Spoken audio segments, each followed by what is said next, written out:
하나님께서 오늘 이 시간 우리에게 주시는 말씀은 로마서 1장 14절에서 17절 말씀입니다.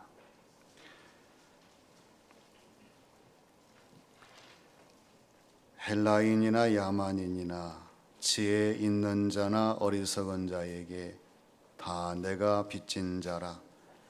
그러므로 나는 할 수 있는 대로 로마에 있는 너희에게도 복음 전하기를 원하노라. 내가 복음을 부끄러워하지 아니하노니 이 복음은 모든 믿는 자에게 구원을 주시는 하나님의 능력이 됨이라. 먼저는 유대인에게요 그리고 헬라인에게로다.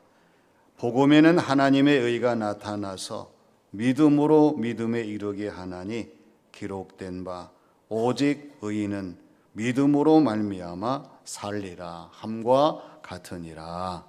아멘. 안녕하세요.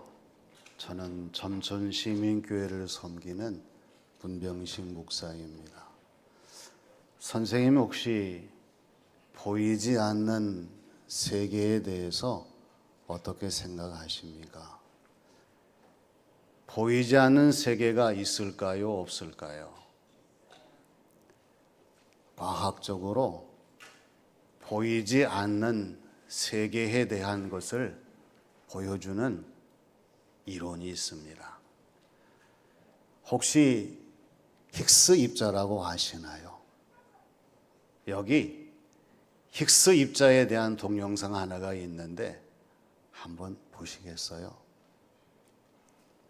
우주 탄생의 비밀을 풀어줄 열쇠, 이른바 신의 입자로 불리는 힉스 입자의 존재를 처음 예견했던 원로 물리학자 2명이 노벨 물리학상을 받았습니다. 힉스 입자의 존재를 밝힌 지 무려 49년이 됐는데요. 거의 반세기 만에 노벨상의 영예를 아는 건데 최근에야 힉스 입자가 공식 확인됐기 때문입니다. 유럽에서 김은건 특파원입니다.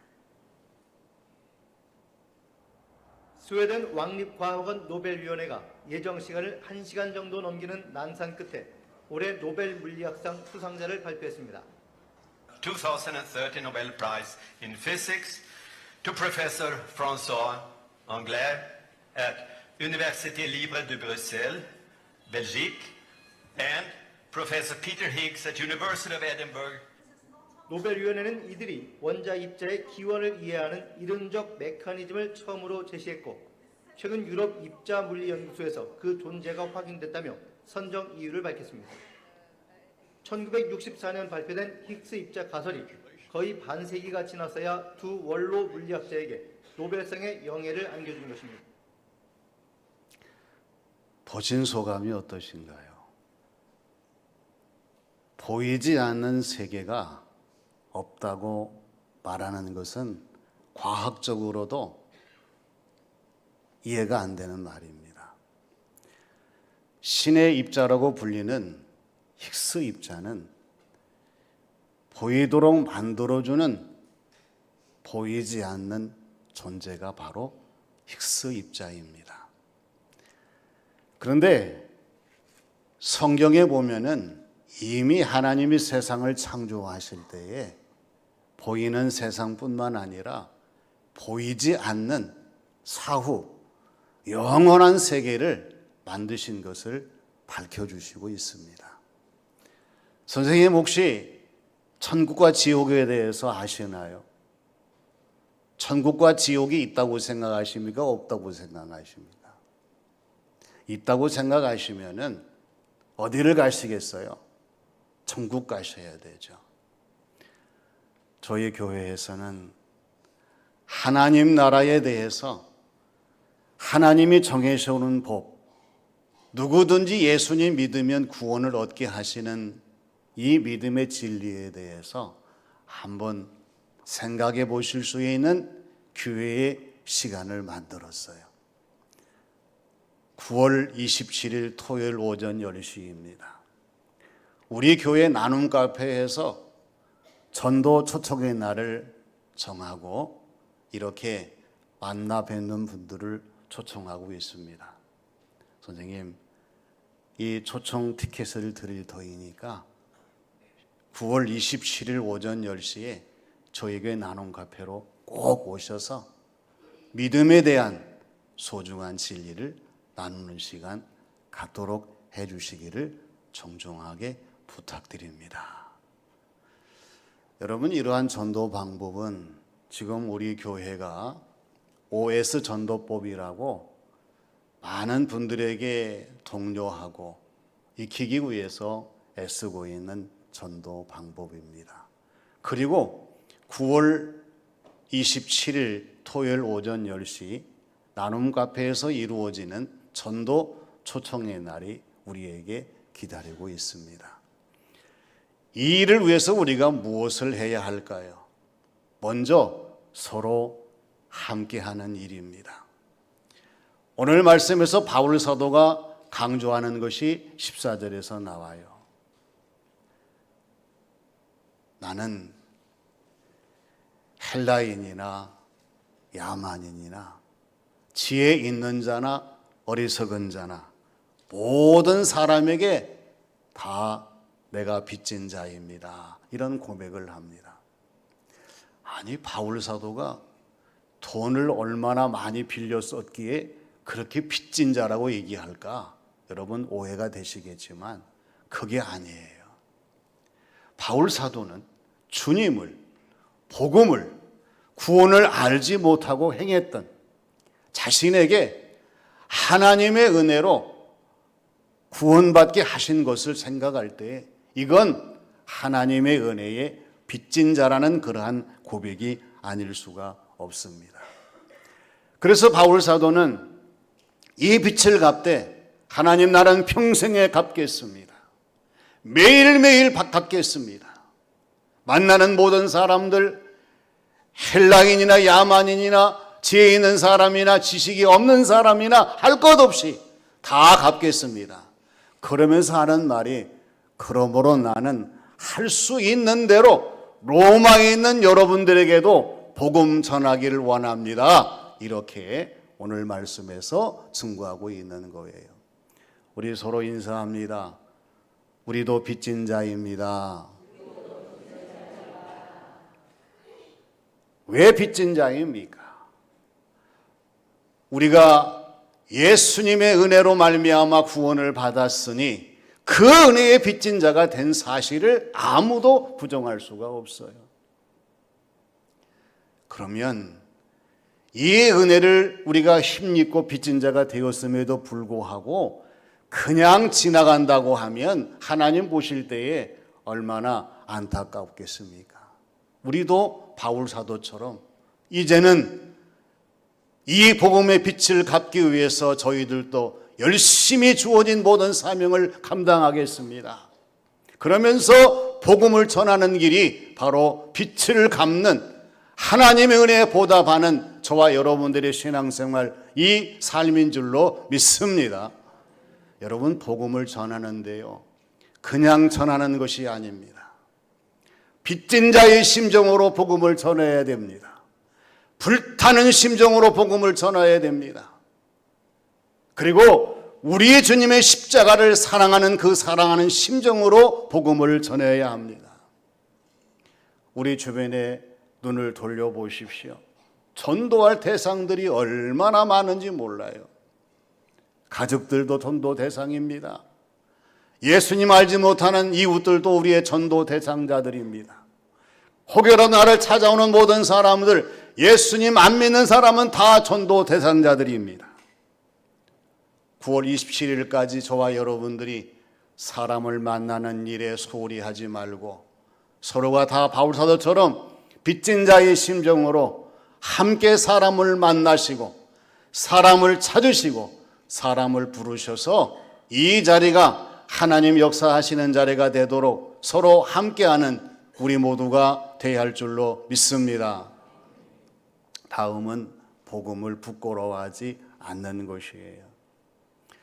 여러분, 부끄러움이라고 하는 것은 누구나가 다 있는 거예요. 사실 저도 이제 목회 막바지에 와 있지만은요, 강단에 설 때마다 얼마나 부끄러운지 몰라요. 혹시라도 말이 틀리거나 잘못을 범했을 때는요, 얼굴이 화끈거리고 고개를 들 수 없는 그러한 부끄러움이 엄습해가지고 힘들 때가 참 많습니다.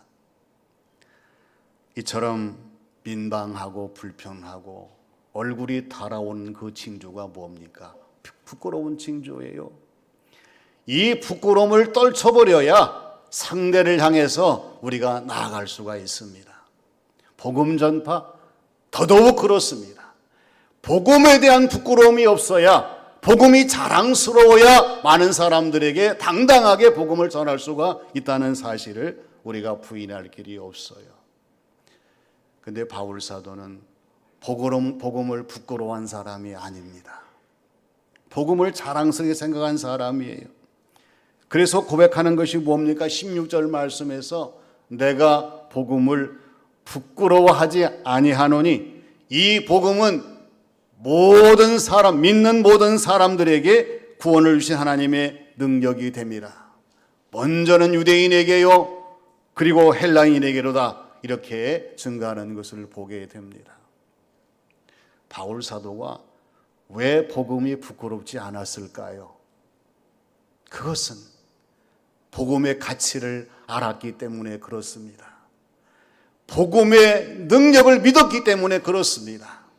그리고 복음의 기적을 보았기 때문에 바울 사도는 복음을 부끄러워하지 아니하고 만나는 사람들마다, 가는 곳마다, 언제 어디서나 당당하게 복음을 전할 수가 있었다는 사실입니다. 오늘 저와 여러분도 마찬가지입니다. 복음을 부끄러워하지 말고 복음을 전해야 되는데 그래도 부끄러운 분들이 계셔요. 아유, 못하겠어요.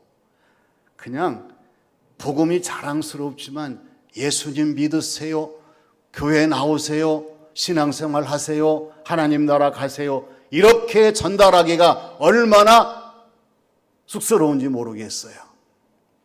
이런 분들을 위해서 교회에서 준비했습니다. 여러분, 사람을 모셔오는 데에 자신이 없으십니까? 주저하십니까? 안 된다고 생각하십니까? 그러면 이렇게 하십시오. 내가 잘 아는 사람을 만나시거든 우리 목요 전도에 한번 가볼까? 데리고 오세요, 목요 전도 현장으로. 그리고 나눔 카페를 한번 가볼까?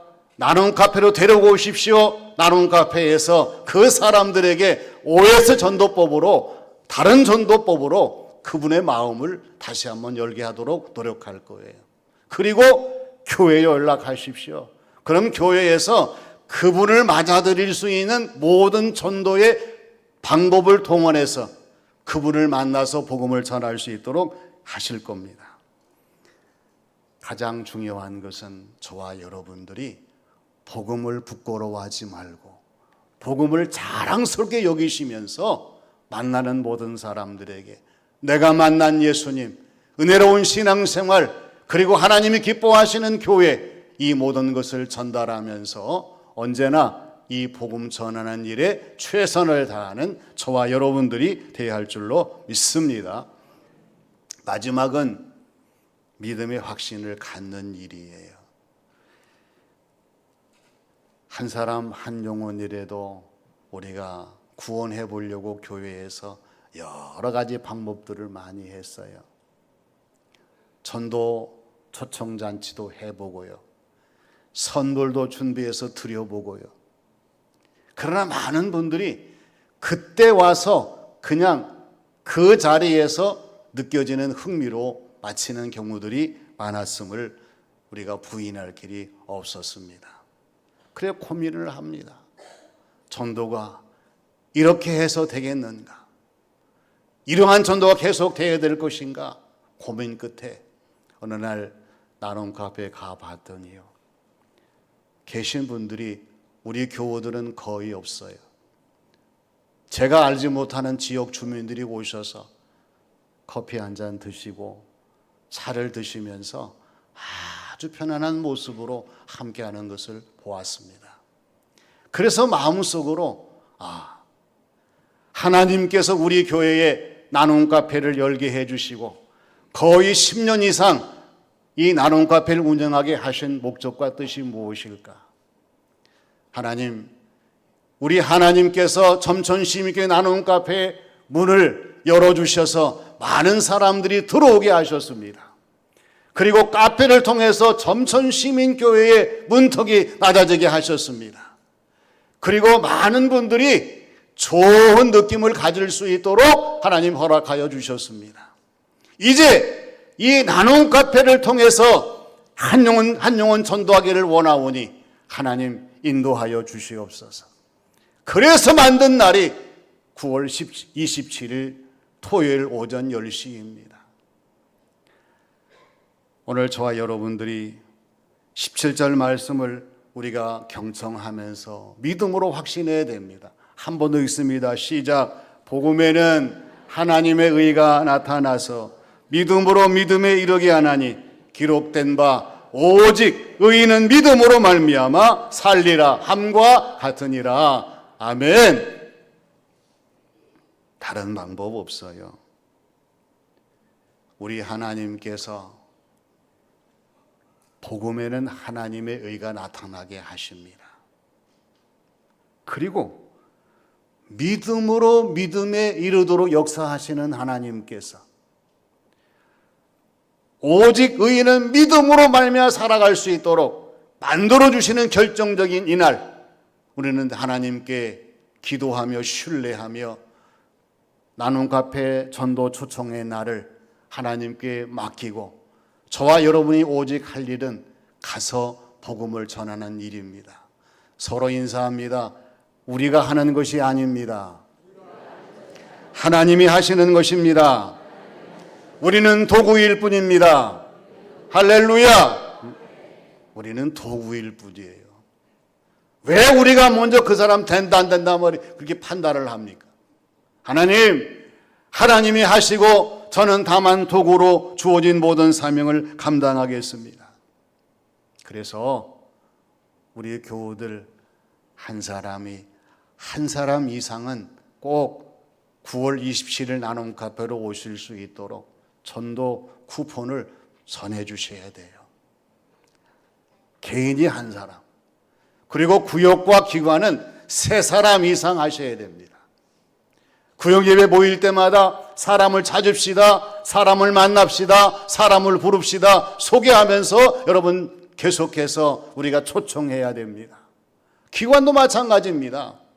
모든 기관들이 서로 연락하면서 사람을 찾읍시다, 9월 27일 날 초청할 사람을 찾읍시다. 여러분 노력하신다면요, 하나님께서 이 모든 것을 감당하실 수 있도록 우리 하나님 기뻐하여 주시고 성령님 역사하여 주시고 우리 주님께서 인도해 주셔서 반드시 좋은 열매 맺도록 하나님 함께 하실 줄로 믿습니다.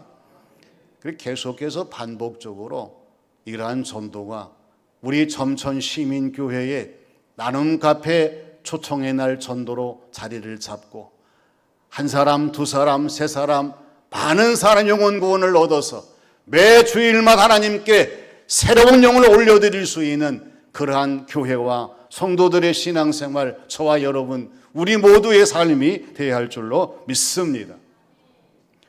온 세계가 나의 교구다. 존 웨슬리의 말입니다. 웨슬리는 자신의 가정만이 아닙니다. 내가 아는 세상, 내가 아는 모든 사람들에게 복음을 전하기 위해서 최선을 다한 사람입니다. 우리가 할 일은 다른 사람에게 전염될 정도로 그리스도와 가장 친밀한 인격적 친교를 나누는 삶이다.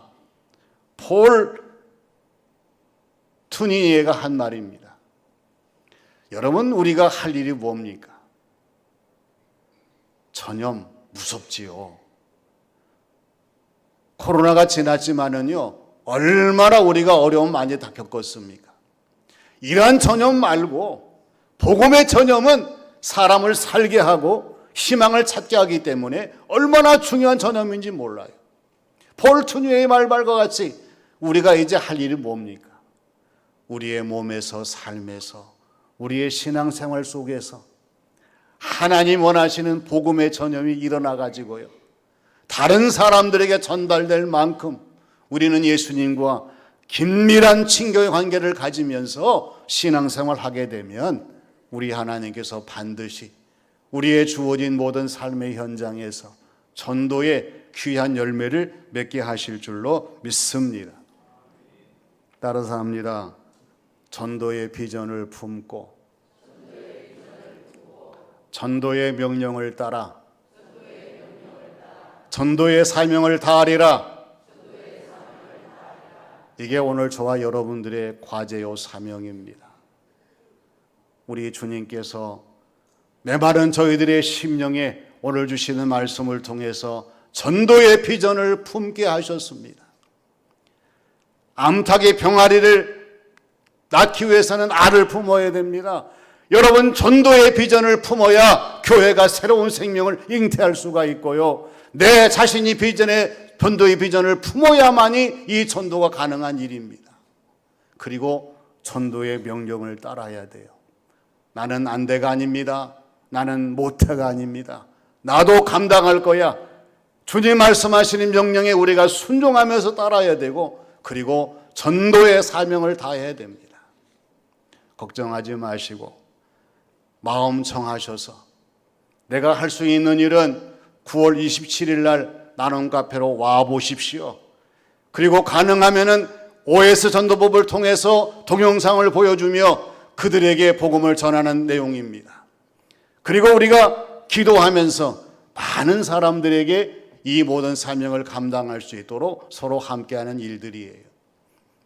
이제 9월 27일 나눔 카페 전도 초청의 날은 정해졌습니다. 다시 한번 우리 자신을 돌이키면서 주어진 모든 전도의 사명을 다할 수 있도록 최선을 다하는 우리 모두가 되시기를 주님의 이름으로 축원합니다. 아버지 하나님, 저희들에게 전도의 비전을 품게 하시고 주님 명령하신 전도의 명령을 따라 전도의 사명을 감당하는 저희 모두가 되게 하여 주시옵소서. 하나님이 하실 수 있게 해주셔서 이 모든 일이 온전히 이루어지는 귀한 일 되게 역사하시기를 간절히 원하오며 예수님의 이름으로 기도하옵나이다. 아멘.